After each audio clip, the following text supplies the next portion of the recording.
என்ன பார்க்க போறோம்? ரொம்ப ஸ்பெஷல் கொலு தான் பார்க்க போறோம். போன தடவை நம்ம ஆண்டாள் டீம் வச்சோம்.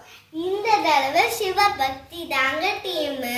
சிவபக்தினா என்னதுன்னா சிவன் மேல பக்தி இருந்தவங்க பேரு தான் சிவபக்தி ஃப்ரெண்ட்ஸ். இப்போ நம்ம கதையில நான் இங்க இருக்கிற பொம்மையோட கடையில உங்களுக்கு ஒன்னா சொல்றேன். ஃபர்ஸ்ட் இதை நாங்கள் எப்படி அரேஞ்ச் பண்ணோம் நான் உங்களுக்கு சொல்கிறேன். ஒரு டேபிள் போட்டால் அதில் எங்கிட்ட இந்த துணியை போட்டு அப்புறம் அந்த தோரணம் மாதிரி இருக்கிறது நாங்கள் எடுத்து அதில் அப்படியே கட்டி விட்டு இந்த ஷேப் உங்களுக்கு தெரியுதா?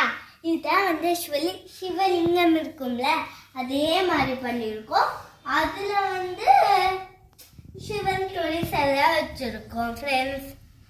அங்க இருக்கலாம் சிவன் இல்லை எப்பயும் ஒரு வெள்ளை ஊதிட்டு இருப்பால அதுதான் அங்க நாங்க ஒட்டியிருக்கோம் ஃப்ரெண்ட்ஸ்.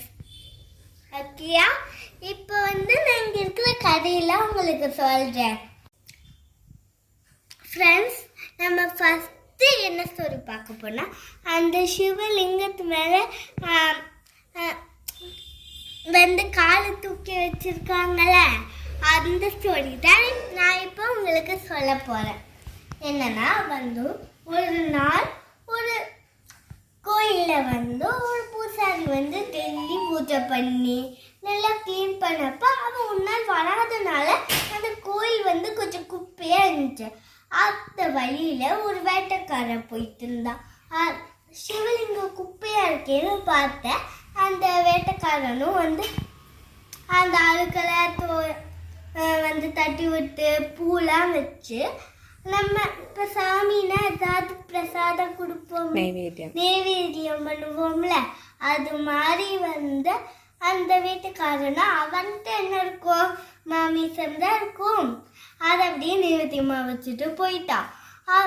அத்தனை நாள் பூசாரி என்னடா இது சிவலிங்கத்துக்கு முன்னாடி மாமிசம் இருக்குன்னு நினச்சோன்னா 2 நாள் அப்படியே வந்தோன்னே பூசாரி சிவலிங்கத்துக்கு முன்னாடி அழுதனால சிவனே சொன்னாரு, நாளைக்கு நீ மரத்துக்கு பின்னாடி ஒளிஞ்சு நின்று பாருன்னு சொன்னோன்னே அந்த பூசாரி அதே மாதிரி நாளைக்கு மரத்து பின்னாடி ஒளிஞ்சு நின்னாரு.